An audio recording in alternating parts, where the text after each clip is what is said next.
Hi, my name is Sadie Watson, and I did my interview with my grandma, Jean Young. We started off the interview with my personal favorite question out of all the ones that I could have picked from, and it is Psycho. So, for those of you who don't know, Psycho is a very famous Alfred Hitchcock movie. It was made and produced in 1959, and directed, and the story was both by Alfred Hitchcock. He is very famous. He did a few other ones. Off the top of my mind, I can think of Birds, and I think Vertigo. I think he did Vertigo. Let me check. Topaz, Frenzy, Family Plot, all from 1950-ish, all through 1979.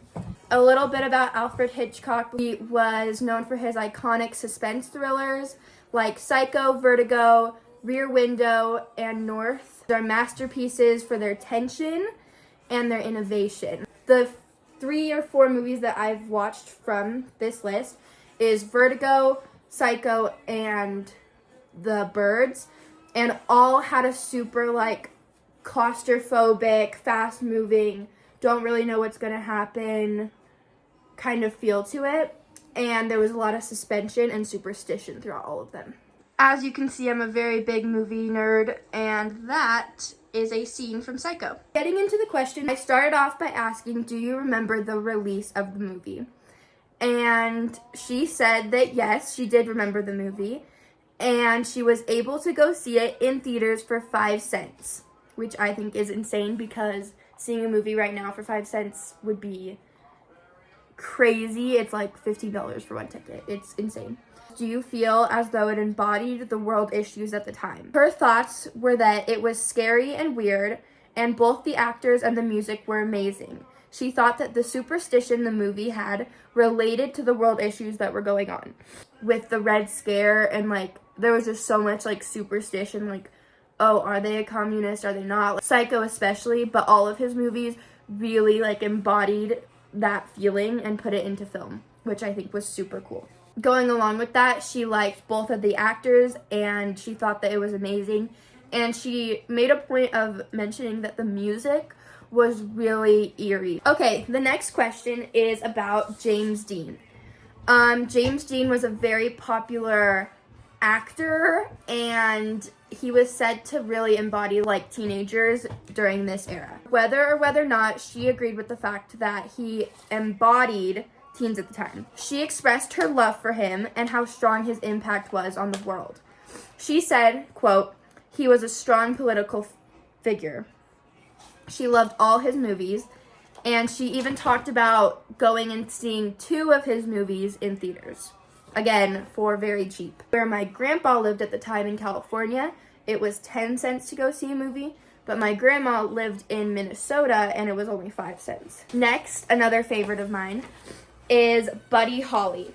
Do you remember his music? And this question seemed to spark a lot of emotion for her, and she expressed how deeply she loved his music. She kind of related Buddy Holly's music to Sabrina Carpenter or Drake, just a very iconic artist with teenagers. She said that at school dances, or what she said, sock hops, his music was always playing. We then led into his death. Buddy Holly died at a pretty young age. Was his death impactful? And she said yes. She just thought that it was super jarring.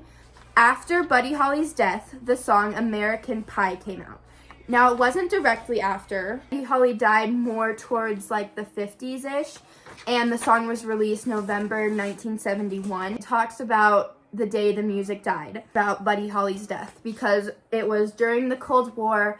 Everyone was just listening to his music. She did, not directly related, but she did think that it had to do with the Cold War and just all of this light that was dimmed. She thought that he impacted more people, dead or alive.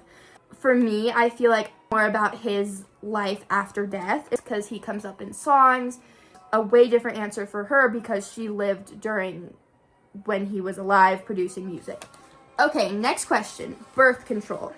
Do you remember when birth control was released? And she said yes. How did people react? She said that it was mixed feelings, but mostly good. It was around that time that vaccines got more popular, with polio coming out and the iron lung and just all of these like medical advancements that were being made. Was some superstitious people, just like with any vaccine. Our last topic is Woodstock 1969, which was a fun one. Asked if she remembered this and or what happened, and she said yes, very enthusiastically. She explained that she did not go, nor did she have family that went. This really calm, really peaceful protest that Woodstock was. And she said a lot of people think that like the 60s were this super calm. Do you think that today's protests and rallies, compared to the rallies and protests of 1960, 1970, are they more calm, more violent? And she said that today's are more calm. And I thought that that was super interesting. I thought that the answer would be way different. What she thought changed didn't really impact anything. It really just showed how many people can like come together for a cause. And she said that that was super, super moving. Just seeing everyone get together for a cause. Those are all of my questions. I'd like to thank my wonderful grandma, Jean Young. This interview was done on February 15th, 2026. And I am reporting about it March 2nd, 2026.